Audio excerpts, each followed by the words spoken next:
코로나 바이러스와 관련해서 계속적으로 묵상하겠습니다. 계시록의 타임라인 제1권이 한국어로 출간되었습니다. 제1권은 계시록의 인에 관한 해석입니다. 책은 북크크, 영어로 하면 bookk.co.kr이죠. 그 북크크 사이트에서 사실 수가 있습니다. bookk.co.kr로 가셔서 계시록으로 검색하셔서 찾으시거나 아래 링크로 가시면 되는데요. 위 링크는 아래 유튜브 설명 부분에 복사해 놓았으니 거기서 클릭하시면 되겠습니다. 감사합니다.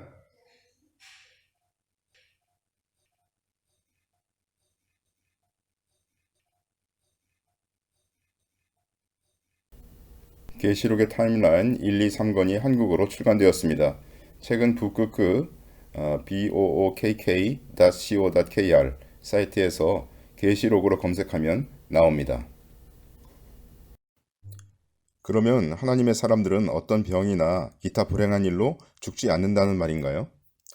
우리는 역사를 통해 또는 성경을 통해서 주님을 믿은 사람들이 여러 가지 사건으로 죽는 것을 보았습니다. 예를 들어 데이비드 브레이너드는 인디언들에게 복음을 전하다가 29세의 젊은 나이에 폐결핵으로 소천하였습니다. 이사야는 톱으로 켬을 당하여 죽었다고 구전되어 내려오죠. 히브리서 11장에 보시면 돌로 치는 것과 톱으로 켜는 것과 시험과 칼에 죽는 것을 당하고 양과 염소의 가죽을 입고 유리하여 궁핍과 환난과 학대를 받았으니, 그 외 믿음의 선조들은 여러 환난을 두려워하지 않고 믿음으로 살았음을 성경은 말하고 있습니다. 만약 어떤 신실하게 믿는 이가 불행히 죽는다면 우리는 그 사건을 어떻게 바라봐야 할까요? 이사야 57장에 보시면 의인이 죽을지라도 마음에 드는 자가 없고 자비한 자들이 취하여 감을 입을지라도 그 의인은 화액전에 취하여 감을 입은 것인 줄로 깨닫는 자가 없도다. 성경은 그러한 신실한 자들의 죽음이 귀함을 말하고 또한 그것이 은혜임을 말하고 있습니다.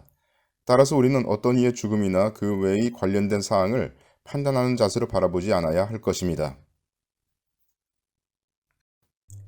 그러나 성경에는 사람들이 죄 때문에 하나님께서 그들을 징치하시는 장면이 나옵니다. 소돔과 고모라는 거기 의인 10명이 없어서 멸망당하였죠. 그 중에 롯과 그의 가족들은 건짐을 받았습니다. 또 에스겔 9장에는 이마에 표를 하시고 그 외의 사람들을 살육하는 장면이 나옵니다. 에스겔서 9장에 이르시되 너는 예루살렘 성읍 중에 순행하여 그 가운데서 행하는 모든 가증한 일로 인하여 탄식하며 우는 자의 이마에 표하라 하시고, 나이 듣는데 또 그 남은 자에게 이르시되 너희는 그 뒤를 쫓아 성읍 중에 순행하며 아껴보지도 말며 긍휼을 베푸지도 말고 쳐서, 이런 장면이 나오죠. 그래서 하나님의 인 맞지 아니한 그와 같은 자들을 멸하는 것을 볼 수가 있습니다. 또한 계시록에는 다섯째 나팔 때에 하나님의 인 맞지 않은 자들을 해하는 장면이 나오지요. 계시록 9장 저희에게 이르시되 땅의 풀이나 푸른 것이나 각종 수목은 해하지 말고 오직 이마에 하나님의 인 맞지 아니한 사람들만 해하라 하시더라. 이러한 일련의 사건들을 통하여 우리는 특히 재앙의 때에 주님께 돌이키고 그분을 섬기고 오직 그만 바라봐야 할 것을 배우는 것입니다.